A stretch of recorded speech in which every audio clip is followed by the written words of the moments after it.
Hello guys and girls, welcome back to Java 3 Point. This is Alok Pandey and today we are going to discuss about hybrid to ORM relation. Actually आज जो हम discuss करेंगे वो होगा हमारा hybrid mapping concept. Mapping in the sense generally हम दो object के बीच में रिलेशंस किस तरह से क्रिएट करते हैं, कैसे यूज करते हैं, उस बारे में डिस्कस करेंगे हम आगे के 2-3 वीडियो में. लेकिन इस वीडियो में हम जो डिस्कस करने वाले हैं, हम बेसिक कॉन्सेप्ट आज हम क्लियर करने वाले हैं. लाइक हमारा ये होता क्या है, रिलेशनशिप क्यों यूज करते हैं, ईजे हैज रिलेशनशिप होता क्या है. ठीक है, तो सबसे पहले थोड़ा सा बात करेंगे ये जेटीपी बोल रहा हूँ, इन द सेंस ये ORM होता क्या है. ORM stands for object relation mapping. Object relation mapping मतलब क्या है कि हम ऑब्जेक्ट को रिलेशन प्रोवाइड कर रहे हैं एंड उसका रिलेशंस को मैप करने वाले हैं. मतलब क्या है कि मैं किसी एक या एक से ज़्यादा ऑब्जेक्ट को एक दूसरे के ऊपर डिपेंडेंट बनाने वाले, मतलब रिलेशन जनरेट करने वाले हैं, रिलेशन क्रिएट करने वाले हैं. ये हम करने वाले हैं इसके बेस पे, हमारे हाइब्रिड के बेस पे. It is use to establish relation between two Java objects. Java objects actually हम हाइब्रिड पढ़े तो जावा में ही काम कर रहे हैं. सो जावा ऑब्जेक्ट्स इवन ये C# एंड अदर लैंग्वेज में भी होता है. The advantage of ORM is code reuse. सबसे मेन जो बड़ा एडवांटेज है वो है इसका कि हम एक ही कोड को बार बार यूज कर सकते हैं. मेमोरी भी सेव कर सकते हैं. जब हम एक कोड यूज करेंगे तो ऑफकोर्स मेमोरी सेव कर सकते हैं और साथ साथ हम टाइम भी सेव कर सकते हैं. एंड हम साथ साथ थोड़ा बहुत रिस्ट्रिक्शन भी प्रोवाइड करते हैं. जैसे भी मैं बात करता हूँ किसी डेटाबेस के टेबल्स की, अगर 2 टेबल है तो जब उसके ऊपर हम प्राइमरी की फॉरेन की अप्लाई करते हैं तो वहाँ पे हम लोग रिस्ट्रिक्शन जनरेट करते हैं. जो प्राइमरी की का क्राइटेरिया है वो फॉरेन की में वहाँ पे मैप होना चाहिए. रिलेशन जब हम जनरेट करते हैं, क्योंकि डेटाबेस RDBMS का ही कॉन्सेप्ट यूज होता है अब, और जब हम हाइब्रिड के साथ काम करते हैं तो एक परसिस्टेंट API है, मतलब डेटाबेस के साथ काम करने के लिए हम यूज करते हैं हाइब्रिड, और हाइब्रिड RDBMS पे ही काम करता है.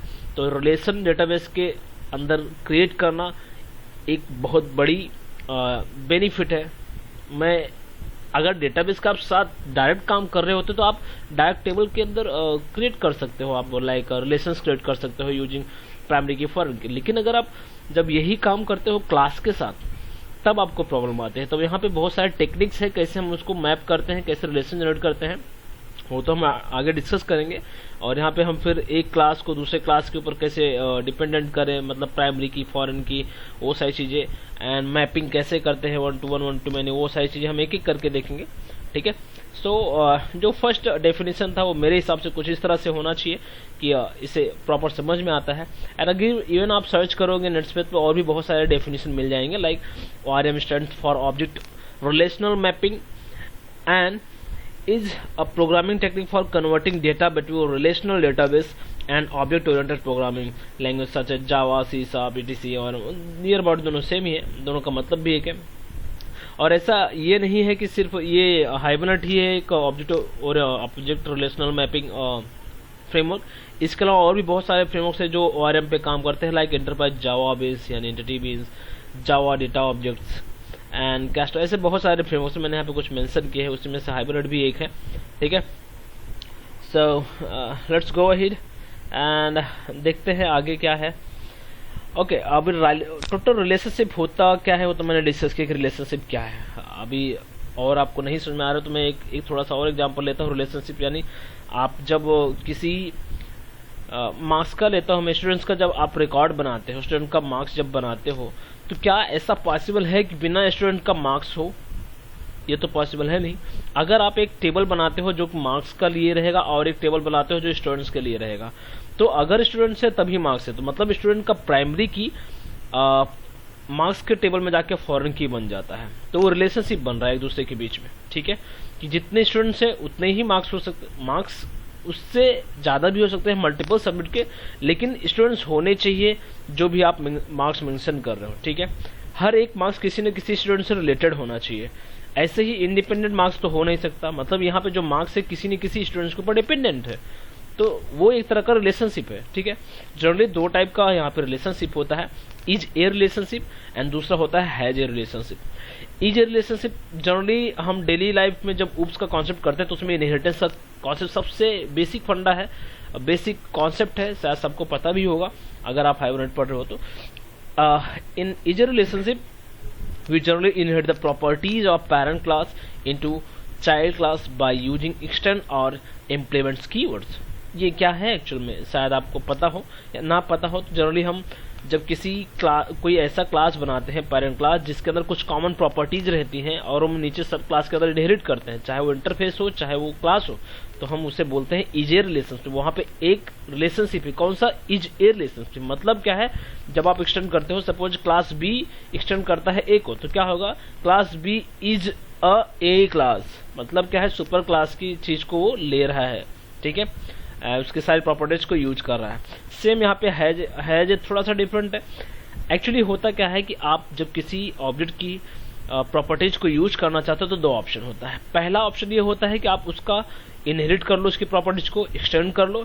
दूसरा ऑप्शन क्या होता है कि उस क्लास का आप ऑब्जेक्ट बना लो। जो पहला ऑप्शन है वो बोला जाता है इज ए रिलेशनशिप, दूसरा ऑप्शन जो है वो है हमारा हैज ए रिलेशनशिप। मतलब class A has a object that is called has a relationship. मतलब चाहे वो वेरिएबल हो एक क्लास के अंदर, चाहे उसके अंदर आप मल्टीपल ऑब्जेक्ट बनाए हो, तो वो जो ऑब्जेक्ट बनाते हो आप, that is called a has a relationship concept. Okay, has a relationship में जनरली होता क्या है, in has a relationship we create reference of another class in our class to use the property of reference class. मतलब क्या है, जिसका आप object बनाते हो उसकी प्रॉपर्टीज को यूज करने के लिए आप जनरली यूज करते हो क्या, हैज ए। हमें पता नहीं होता, हम इसके साथ काम करते हैं, लेकिन ये होता क्या है, किस टाइप का रिलेशनशिप वो हमें पता नहीं होता है, ठीक है।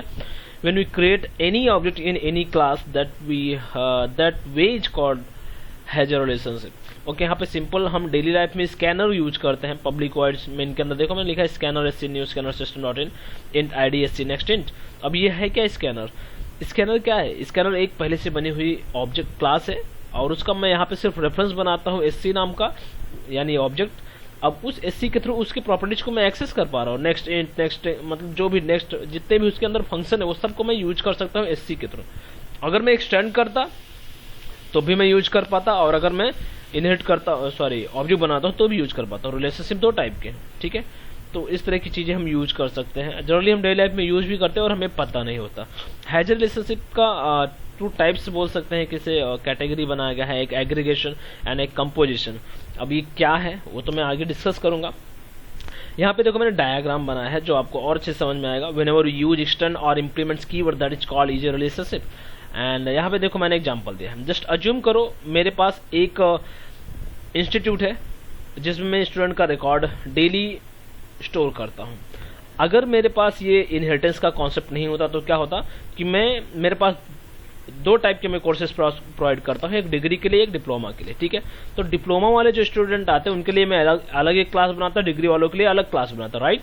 एंड इनहेरिटेंस का कॉन्सेप्ट नहीं है तो मैं वही नेम आईडी फीस को कितनी बार यूज करूंगा आप अज्यूम कर सकते हो। जितने स्टूडेंट्स आएंगे उतनी बार नेम आईडी फीस दोनों अलग अलग क्लास में मैं यूज करने वाला हूँ, ठीक है। अगर इनहेरिटेंस का कॉन्सेप्ट है, अगर इज रिलेशनशिप का कॉन्सेप्ट है, तो मैं क्या करूंगा, एक पेरेंट क्लास बनाऊंगा, कुछ यहाँ पे नेम आईडी फीस जो कॉमन है उसको मैं पेरेंट में रख दूंगा, एंड फिर मैं उसको इनहेरिट कर लूंगा, यानी एक्सटेंड कर लूंगा अपने नीचे के दोनों क्लास में, और जो नीचे के अंदर वेरिएबल्स है उन दोनों को मैं रब कर दूंगा। तो बचा क्या, मेरे पास अब टोटल कितने बचे हैं, 3 2 5, लेकिन इसके पहले वाले में कितने थे, 4 4 8 वेरिएबल्स थे। तो टोटल किस तरह से हम डेटा भी बचा रहे हैं, टाइम भी बचा रहे हैं, किस तरह से हम सेव कर रहे हैं, ठीक है। तो ये बेनिफिट होता है अगर आप इज रिलेशनशिप यूज करते हो, ठीक है। तो ये बिगेस्ट बेनिफिट है एक्चुअल देखा जाए तो इनहेरिटेंस का, उप्स का कॉन्सेप्ट का, ठीक है। सो आई होप आपको ये इज रिलेशनशिप अच्छी तरह समझ में आ गया होगा।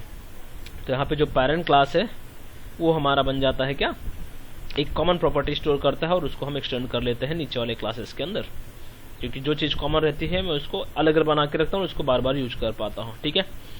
नेक्स्ट हैज रिलेशनशिप में देखते हैं। Has relationship for association can be divided into two types, aggregation and composition.